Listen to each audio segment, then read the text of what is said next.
ఇక్కడ మహాజ్ఞాన సమ్మేళనం, నేను ఆ పదం గురించి మాట్లాడుతున్నాను. మహాజ్ఞాన సమ్మేళనం అంటే వాస్తవానికి మనమందరం కూడా అజ్ఞానంలోనే ఉన్నాం. మనం జ్ఞానం రావాలంటే నిజమైన చరిత్ర చెప్పుకోవాలి. ఏదో కాకమ్మ కథల్లాగా కాక్ అండ్ బుక్ స్టోరీస్ ఇది ఈరోజు మన జీవితాలు ఈరోజు వెలవెలబోతున్నాయంటే కారణం మనలోని నిజమైన చరిత్ర, మన యొక్క నిజమైన చారిత్రాత్మకత మనం తెలియకపోవడమే దానికి కారణం. ఉదాహరణ చెప్తాను చూడండి. ఒక పెద్ద ఆయన ఒక పెద్ద ఆయన ఏమంటాడు, భోజన రాజ్యం అంటాడు. ఇది చెప్పు, ఒకటే విషయం ఏమంటాడు, భోజన రాజ్యం అంటారు. ఎగ్జాంపుల్ బ్రదర్ నాగేష్, భోజన రాజ్యం ఏంటని అడిగిన నేను. అంటే ఆయన ఏమంటాడు, ఎస్సీ ఎస్టీలు బీసీలు మైనార్టీలు అందరూ కలిసి భోజన రాజ్యం అన్నాడు. Yes, I agree with. ఇంకొక పెద్ద ఆయన లేచి ఈ మధ్య ఆయన వచ్చి ఏమంటాడు, దళిత భోజన అన్నాడు. దీనికి అర్థం చెప్పండి. ఈ సమాజాన్ని ఎట్లా నడిపిస్తున్నారంటే మనలోని వాళ్ళు బహుజన అంటేనే ఎస్సీ ఎస్టీ బీసీ మైనార్టీ అని చెప్పినప్పుడు ఒక కన్క్లూజన్ వచ్చినప్పుడు మళ్ళీ దళిత భోజనం ఎందుకు వచ్చింది తెలుసా? ఎందుకు వచ్చింది తెలుసా? కుట్రతో వచ్చింది. ఈ దళిత భోజనం మళ్ళీ ఎందుకు వచ్చింది? ఈ దళితులను సపరేట్ చేయాలి. ఇందులో కూడా ఈ మూమెంట్లో కూడా బహుజనులు సపరేట్, బహుజనులు అంటే బీసీలు, మిగతా వాళ్ళు ఎస్సీలు సపరేట్ అని ఒక పెద్ద ఆయన పేరు కానీ పెద్ద ఈ రోజు మేధావాన్ని చలామణవుతూ ఉస్మానియా యూనివర్సిటీ లెక్చర్ ఇస్తున్నాడు. దళిత బహుజనులు అంటారు. మనం చేతులు కట్టుకొని కూర్చుంటాం. బహుజనులు అన్నప్పుడు ఎస్సీ ఎస్టీలు కలిసినప్పుడు నేనేమంటున్నా అంటే మేము ఒకటేనండి, ముక్కుసోటి మనసు సమతా సైనికులు.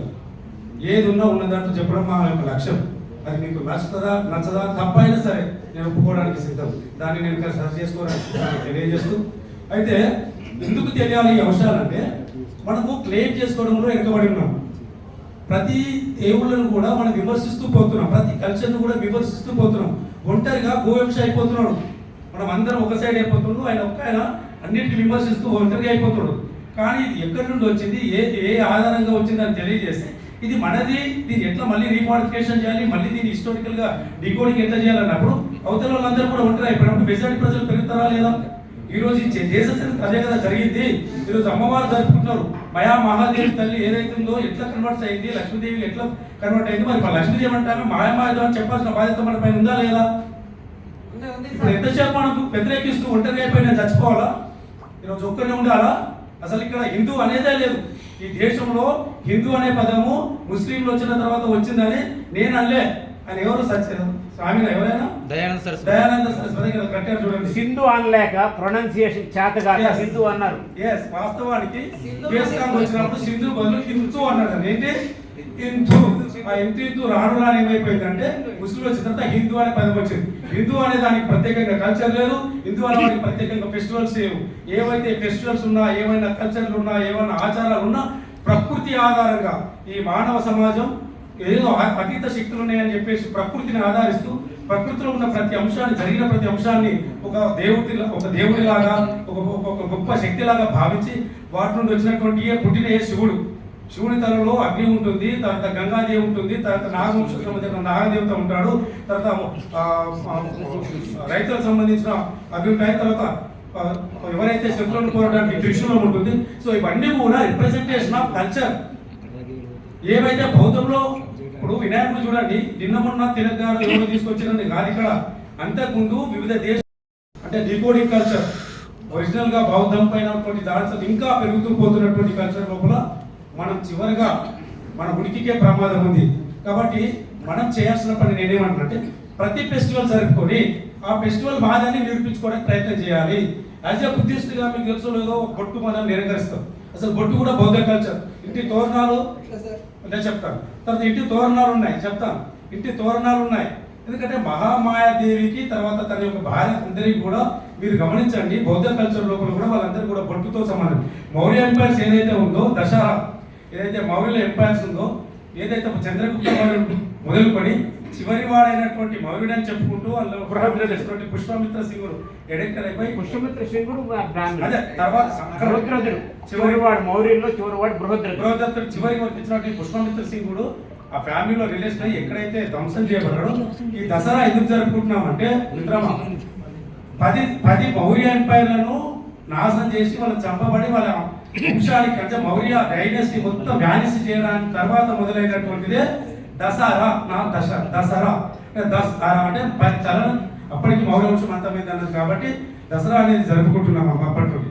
సో మనకు ఒకటి ఇక్కడ చారిత్రాత్మక అంశం ఏంటంటే బాబాసాహెబ్ అంబేద్కర్ ఆయనకు ఏదైతే నరవర్గ శాస్త్రం లోపల ఆయనకు కొలంబియా యూనివర్సిటీ ఒక డాక్టరేట్ ఇచ్చింది. దేనిపైన ఇచ్చిందంటే ఈ యొక్క భారతదేశం యొక్క మానవ పరిణామం పైన ఇచ్చింది. ఆయన ఎంత గొప్పగా విశ్లేషించి ఆయన తీసుకొచ్చినటువంటి అంశం నరవర్గ శాస్త్రం ఉందంటే, ఏదైతే ఆయన చదివింది కాబట్టి తిరిగి ఆయన బాబా ఏదైతే అశోక చక్రవర్తి మన దసరా రోజు 14th రోజు ఏదైతే అంటే ఆ రోజు 14th వచ్చింది, నెక్స్ట్ 13th రావచ్చు, నెక్స్ట్ 14th, కానీ దసరా కాన్సెప్ట్ ఇస్ దసరా తిథుల ప్రకారం. ఆ దసరా రోజు బాబాసాహెబ్ అంబేద్కర్ అశోకుడు ఏదైతే బౌద్ధం తీసుకున్నాడో బాబాసాహెబ్ అంబేద్కర్ కూడా అదే రోజు కూడా దసరా తీసుకోవడానికి కారణం ఆ యొక్క చారిత్రాత్మక నేపథ్యం అనేది మీకు తెలియజేస్తూ, సమయము తక్కువ ఉంది, తర్వాత కాంట్రవర్సల్ కూడా అవుతుందనే ఉద్దేశం. పూణేలో పడుకోవడానికి ఏదో ఒక లగ్జరీ బెడ్ లగ్జరీ ఏసీలో కావాలని అర్థం ఉంది, కానీ టాయిలెట్ కూడా ఏ సోషల్ జస్టిస్ అంటే ప్రతిదాన్ని మనం క్వశ్చన్ చేయాలి. వాడు అక్కడ ఆఫీసర్ ఏమడుగుతున్నాడు అదే కింద రెడ్డి కూడా అడుగుతాడు, మాకు రెడ్లకి టాయిలెట్ సపరేట్ టాయిలెట్ కావాలంటాడు. ఇక రేపు రాబోయే కాలంలో లేదా బ్రాహ్మణుడు సపరేట్ కావాలంటారు. ఇదే బాబాసాహెబ్ ఏం చెప్పాడంటే సాంఘిక సమానత్వం. నేను కొద్దిగా మధ్యలో చదువుదామని ఆవేశంతో వచ్చాను, నేను స్పీచ్ ఇవ్వడానికి రాలేదు. థ్యాంక్ యూ, ధన్యవాదాలు. వచ్చేసారి ఈ సభకు వచ్చేసరికి మనందరమే నేను కూడా చూడకుండా ఈ ప్రియాంబుల్ని కంటెస్టం చేయాలి. ఇంకొకటి, ఇక్కడ చాలా మంది పిల్లలు వచ్చారు, యువకులు కాంపిటేటివ్ ఎగ్జామ్స్కి వచ్చిన ప్రిపేర్ అయ్యే వాళ్ళు ఉంటారు. ఈ యొక్క ప్రియాంబుల్ని కాన్స్టిట్యూషన్ చదివితే ప్రతి ఎగ్జామినేషన్లో మీకు ఇతరుల కంటే 5 మార్కులు పై చేయిలో ఉంటారు. కాబట్టి పిల్లలను గుర్తుపెట్టుకోండి, బాబాసాహెబ్ చదవడం ద్వారా మీరు కాంపిటేటివ్ ఎగ్జామ్లో మీ అందరికంటే ఒక 5 మార్కులు పైనే ఉంటారు, కానీ తక్కువలో ఉండరు.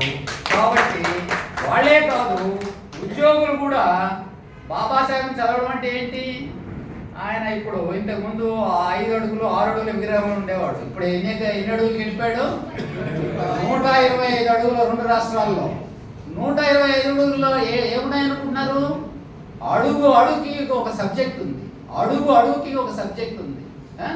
సోషియాలజీ, ఎకనామిక్స్, పాలిటీ, కాన్స్టిట్యూషన్, వీటన్నిటికంటే ముందు లాంగ్వేజ్. ఈ లాంగ్వేజ్ భాష లేకనే మనందరమే నిద్ర లేస్తే ఏదైనా చూడాలంటే మన సారు ఆర్టికల్ పంపిస్తే చదువుతున్నాం. మనందరం ఎవరమే బాబాసాహెబ్ రైటింగ్ చదవలేదు ఇక్కడ ఎవరు. ఒక్కసారి సార్ పేరు మర్చిపోయింది సార్, అనంతరాజు గారు మనందరికీ ఒక డిక్షనరీ లాగా ఏ సమస్య వచ్చినా కూడా ఎవరు ఏ ప్రశ్న వచ్చినా వెంటనే పంపిస్తాడు.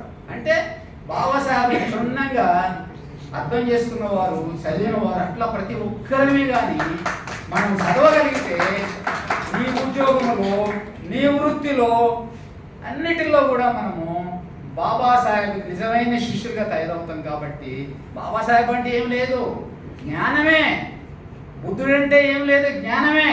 ఆ జ్ఞానాన్ని మనము రోజు ఇంప్రూవ్ చేసుకుంటూ పోతే మిగతా వాళ్ళందరికంటే, బ్రాహ్మణుల కంటే మాలమాదిగలే జ్ఞానవంతులుగా ఉంటారు. కాబట్టి దయచేసి ఈ జ్ఞాన సమ్మేళనంలో వాళ్ళ తరపున నేను ఇచ్చే సందేశం ఏంటంటే చదవడం. దానితోటి కొన్ని బౌద్ధంలో మనకిచ్చిన పంచశీల ఎంత గొప్పదండి. ఆ యొక్క 5 సూత్రాలని అబద్ధం ఆడద్దు, ఇంట్లో అబద్ధం ఆడద్దు అంటే అసలు ఆ ఇల్లు ఎంత కళకళగా ఉంటుంది. భర్త అబద్ధాలు మొదలెట్టారు, భార్య అబద్ధాలు, పిల్లల అబద్ధాలు, వీధి అబద్ధాలు, దేశమంతా అబద్ధాలు, ఇలా తయారైపోయింది. కాబట్టి బుద్ధుడు చెప్పిన speak only truth, always truth అని చెప్పారు. అది కానీ మనం ఇంట్లో పాటిస్తే, అదేవిధంగా దొంగతనం చేయకూడదు. ఇవన్నిటిని దొంగతనంలో లంచం కూడా ఒక భాగం. లంచం కూడా ప్రభుత్వంలో పనిచేసే ఉద్యోగులు కానీ ఎవరైనా కానీ ఇవన్నీ ఈ 5 పంచశీలను మనం కానీ పాటించగలిగితే వచ్చే సంవత్సరానికి మనం అంతా అసలు ఎంతో ఆరోగ్యంగా ఉంటాం. ఎందుకంటే పంచశీల పాటించకపోవడం వల్లనే ఈ యాక్సిడెంట్లు జరుగుతాయి. ఎందుకంటే ఈ యాక్సిడెంట్ ఎందుకు అవుతున్నాయి, మనము విధుడు ఏం చెప్తున్నారు, అప్రమత్తత, ఎప్పుడు అలర్ట్గా ఉండమంటాడు. అలర్ట్ నడిపేటప్పుడు మనము ఎక్కడో ఆలోచిస్తూ నడుపుతాము, యాక్సిడెంట్ చేస్తాము, మనకు దెబ్బలు, బయట వాడికి దెబ్బలు. కాబట్టి ప్రతి విషయంలో బౌద్ధం మనకి ఇచ్చే జ్ఞానం ఏంటంటే డ్రైవింగ్ కాడి నుంచి, తినేదాన్ని కాడి నుంచి చూడండి, ఇంత తింటాం, ఎందుకు అవసరము బాడీకి. మనం ఎంత తినాలో కూడా మనకి ఇప్పుడు ఎవరికి చెప్పలేదు. అసలు ఎంత ఫుడ్ తీసుకుంటే, ఎంత వెయిట్ ఫుడ్ తీసుకుంటే, ఎన్ని రకాల ఫుడ్లు తీసుకుంటే ఆరోగ్యానికి మంచిదో మనం ఇప్పటివరకు తెలుసుకోలేదు. కాబట్టి మనము ఈ జ్ఞానసభ ద్వారా ఒక విజ్ఞానదాయకమైన విషయాలను తెలుసుకొని మన వ్యక్తిగత జీవితము, మన కుటుంబ జీవితము, అదేవిధంగా ఈ సంఘ జీవితాన్ని మొత్తాన్ని కూడా మనందరమే ప్రభావితం చేసి వీళ్ళందరినీ ఇంకా ఒక మంచి భారతదేశాన్ని ప్రపంచంలోనే బుద్ధులు, అంబేద్కర్ గారు చెప్పినంత ఒక శిఖరాగ్రమైన దీనికి తీసుకెళ్ళి మనందరినీ ఈ సంవత్సరం మళ్ళీ వచ్చే సంవత్సరం ఆదివారము దీన్ని పఠిస్తూ ఉంటాము. నా కోరిక ఏంటంటే ప్రతి ఒక్కరూ దీన్ని కంఠస్థం చేసి బైహార్ట్ చేసి చూడకుండా చెప్పగలిగే వచ్చే సంవత్సరం ఇదే సభలో చూడకుండా ప్రతి ఒక్కరూ చెప్పాలి. ఎందుకంటే భారతదేశ ఆత్మ అంతా ఈ రాజ్యాంగ పీఠికలో ఉంటుంది. ఆయన రైల్వే ఆఫీసర్ కావచ్చు, ఎయిర్లైన్స్ ఆఫీసర్ కావచ్చు, ఎంఆర్ఓ కావచ్చు, పోలీస్ కావచ్చు, ఎవరైనా కూడా దీన్ని అనుసరిస్తూ వారి యొక్క దినవారీ కార్యక్రమాలు చేయాలి. ఎందుకంటే అందుకే చెప్తుంది, మొదట ఏమవుతుంది, ఉయ్ అన్నాడు బాబాసాహెబ్. ఏమన్నాడు? బాబాసాహెబ్ పేరు ఒక్కడే చెప్పలేదు, లేకపోతే ఏ రాజు పేరో చెప్పలేదు. అందరూ ఇది అందరిది ఇది. ఉయ్ అంటాడు first starting. We the people of India. చూడండి, ఎవరిని కలపలేదు, లేకపోతే ఒకరికి ప్రాంతానికి ఇవ్వలేదు, వ్యక్తులకు ఇవ్వలేదు, ఒక దేవుడికో ఇవ్వలేదు. ఈ యొక్క భారతదేశ ప్రజలందరూ ఒక భావన ఇందులో ఈ ప్రియాంబుల్లో ఉంటుందన్నమాట. దాన్ని ఒకసారి చదువుదాము. We, the people of India, having solemnly resolved, constitute India into a sovereign, socialist, secular, democratic republic, and to secure to all citizens. అదే నా ఇంకా కంఠస్థం పూర్తి కాలేదు, ఏమనుకోకండి.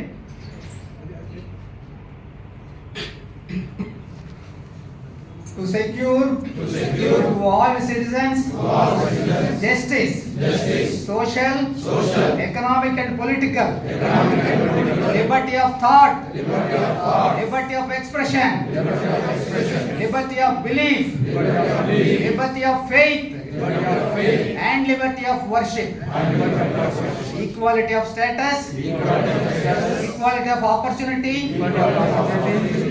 and fraternity, and dignity of the people, and unity, integrity of the nation. Thank you. Jai Bhim. ఇందులో ఆధ్వర్యంలో ఒక నిబంధన కఠినంగా పెట్టుకున్నాం. రాజ్యాంగ పీఠికని ఏ ప్రోగ్రామ్ అయినా 3 సార్లు చదివించాలి, జాతీయ గీతాన్ని బాగా బుద్ధవరం చేయాలి. ఇది కామన్.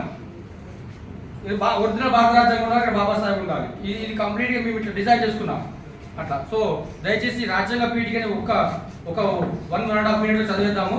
తర్వాత professor Vamshidhar sir, Osmania university philosophy HOD గారు మాట్లాడతారు, ప్రసంగిస్తారు. కాబట్టి అందరూ దయచేసి నిలబడాలని కోరుకుంటున్నాను. బయట అయితే ఎవరైనా ఉన్నట్లయితే కేశవ్ గారు, అడ్వకేట్ రామకృష్ణ గారు, ఇంకా నవీన్ వచ్చేసారు. ఇంకా ఎవరైనా ఉన్నట్లయితే దయచేసి లోపలికి రండి. తిన్న వాళ్ళు ఎవరైనా ఉంటే ఇంగ్లీష్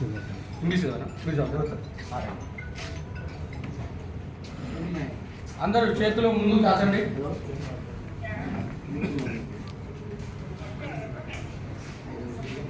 ఇది మనం ఒక కల్చరల్ మహోత్సవంగా దీన్ని చూస్తున్నాం కాబట్టి మనం అదే కోణంలో వెళ్ళాలి.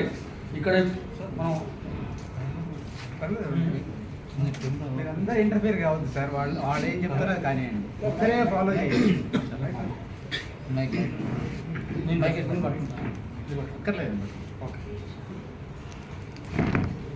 ఇది ఇంతకుముందు తెలుగు భాషలో రాజ్యాంగ పీఠికను చదివి మనందరికీ లయన్ వెంకటేశ్వర సారు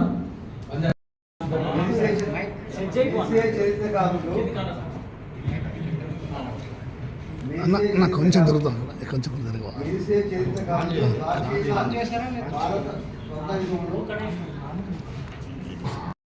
భారత శృంగయుగంలో అశోకుడు గొప్ప రంగస్థల రాజు.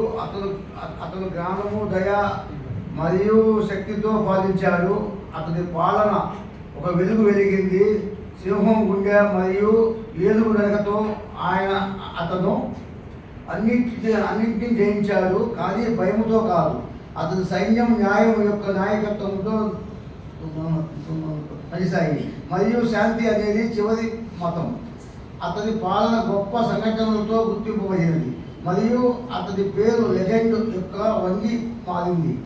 రాజు అశోకుడు. ఎవరి పాలన న్యాయమైనది మరియు వారి హృదయ స్వచ్ఛందమైనది. అన్ని జీవుల పట్ల అతని ప్రేమ నది యొక్క సున్నితమైన నీటి బుడగల వలె ఉంది. అతను రోగులను స్వస్థపరిచాడు మరియు బానిసలను విడమర్చాడు మరియు అతను రక్షించిన వారందరి శ్రేయస్సు తెచ్చాడు. అతని ప్రజలు అతను ప్రేమిస్తారు మరియు అతను వారిని ఎప్పటికీ మర్చిపోని బంధముతో మరియు అతని వారసత్వం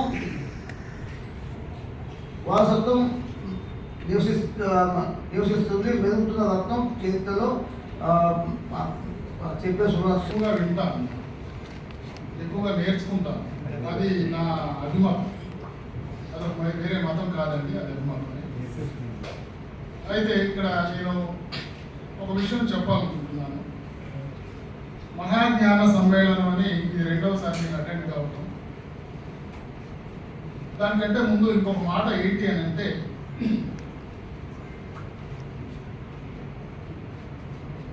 ఒక బుద్ధుడు అనేటువంటి వాడిని ఈ ప్రపంచానికి తెలియజేసింది అశోకుడు. బుద్ధుడు చనిపోయిన తర్వాత దాన్ని మన పరిభాషిక భాషలో మహాపరినిర్వాణం అంటాం. ఆ తరువాత మళ్ళీ ఒక 300 సంవత్సరాల దాకా ఎంతోమంది వచ్చిపోయారు, వాళ్ళు రావచ్చు పోవచ్చు, కానీ ఏ ఒక్కళ్ళు కూడా బుద్ధుడు గురించి ఒక్క మాట కూడా బయటపెట్టలేదు. అందుకోసం అని చెప్పి ఎంపరర్ ది అశోక అతను మాత్రమే ఈ పని చేశాడు. అతని వల్ల మాత్రం బుద్ధుడు తెలిసాడు. ఈ బుద్ధుడు అశోకుడిని మనకెవరు తెలియజేశారు? ఈ మహానుభావుడు డాక్టర్ బిఆర్ అంబేద్కర్ తెలియజేశారు. ఇప్పటికీ కూడా మా నాన్న ఎంత గొప్పవాడైనా కానీ మా నాన్న గొప్పతనం ఫస్ట్ మా అమ్మ చెప్తేనే తెలుస్తుంది. అట్లాగే ఇంతమంది గురించి ఒక వేదిక మీద ఒక విషయాన్ని తెలుసుకోవడానికి ఒక జ్ఞానం, ఏదో ఒక అజ్ఞానం, విడివిడి జ్ఞానం నుంచి వచ్చే వాళ్ళ కోసం ఒక జ్ఞానాన్ని దాన్ని సమ్మిళితం చేసి సమ్మేళనంగా మలచి దాన్ని నేర్పించడం కోసం, దాన్ని తెలియజేయడం కోసం ఇక్కడ ఒక లైట్ని ఫోకస్ చేసినటువంటి వాళ్ళు విశ్వనాథ్ గోవి అంశాలు. నిజంగా మనం అందరం కూడా హృదయపూర్వకమైనటువంటి ధన్యవాదాలు. అతను ఎప్పుడు కూడా అభిలషించాలి మనమంతా కూడా. సో ఇక్కడ నేను కొంత లీజర్ తీసుకోవడం జరిగింది. ఎందుకంటే నాకంటే ముందు ఇద్దరు మాట్లాడారు. అని చెప్పేసి నమ్మి అందులోనే కూర్చోపోయింది భారతదేశం. అంటే కొంతమంది అంటున్నారు జ్ఞాన సమ్మేళనం అని పెడుతున్నారు, మీరే జ్ఞానులా, మీకైనా గొప్పలు లేదా, లేదా పెద్ద పెద్ద రాజకీయ నాయకులు, వ్యాపారవేత్తలు, సినిమా సెలబ్రిటీలు అంటున్నారు కదా, వాళ్ళందరికీ జ్ఞానం లేదా, మీకు మాత్రమే ఉందంటే ఖచ్చితంగా గత కొన్ని వందల వేల సంవత్సరాల నుంచి భారతదేశ చరిత్ర వక్రీకరణ గురై ఆ వక్రీకరణలో ఈ జనాలు వంగుతున్నారు. వాళ్ళకి ఏ హోదా ఉంటే ఏమి ఉపయోగం?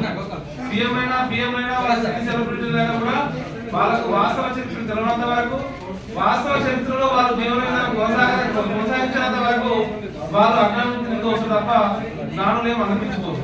ఎందుకంటే the only enlighten one that is great Gautam Buddha. Gautam Buddha photos తీసి కాకుండా దిగిన ఫోటోస్ వీడియోస్ అన్ని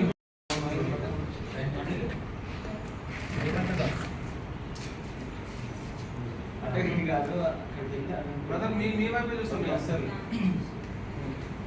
సెంటర్ కెమెరా వైపు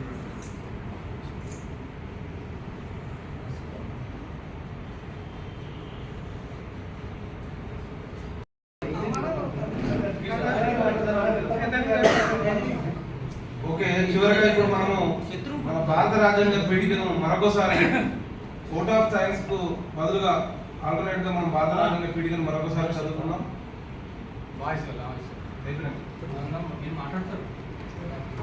ఓకే రెడీ. భారత రాజ్యాంగ పీఠిక భారత ప్రజలమైన మేము భారతదేశాన్ని సర్వసత్తాక సామ్యవాద లౌకిక ప్రజాస్వామ్య గణతంత్ర దేశంగా నిర్మించుకోవడానికి పౌరులందరికీ సాంఘిక ఆర్థిక రాజకీయ న్యాయాన్ని ఆలోచన భావ ప్రకటన విశ్వాసము నమ్మకం ఆరాధన స్వాతంత్రాన్ని అంతస్తుల్లోనూ అవకాశాల్లోనూ సమానత్వాన్ని చేకూర్చడానికి వారందరిలో వ్యక్తిత్వ గౌరవాన్ని జాతీయ సమైక్యతను సంరక్షిస్తూ సౌభ్రాతృత్వాన్ని పెంపొందించడానికి మన ఈ రాజ్యాంగ పరిషత్లో 1949 నవంబర్ 26వ తేదీన ఎంపిక చేసుకొని శాసనంగా రూపొందించుకున్న ఈ రాజ్యాంగాన్ని మాకు మేము సమర్పించుకుంటున్నాము. జై భీమ్, జై భీమ్, జై భీమ్, జై ప్రభుత్వ భారత్, జై ప్రభుత్వ భారత్, మహనీయుల ఆశయాలను జై భీమ్, జై భీమ్, జై భీమ్, జై భీమ్, జై భీమ్, జై భీమ్. జై రాజ్యాంగం. వర్ధిల్లాలి భారత రాజ్యాంగం. వర్ధిల్లాలి భారత రాజ్యాంగం. జై భీమ్, జై భీమ్, జై భీమ్, జై భీమ్. కొనసాగిస్తాం మహనీయుల ఆలోచన విధానం. కొనసాగిస్తాం మహనీయుల ఆలోచన విధానం. జై భీమ్, జై భీమ్, జై భీమ్, జై భీమ్. వర్ధిల్లాలి మూలవాసుల ఐక్యత. వర్ధిల్లాలి మూలవాసుల ఐక్యత. వర్ధిల్లాలి ఉత్పత్తి కులాల ఐక్యత. వర్ధిల్లాలి బహుజనుల ఐక్యత. వర్ధిల్లాలి పూలే అంబేద్కర్ ఆలోచన విధానం. వర్ధిల్లాలి భారత రాజ్యాంగం.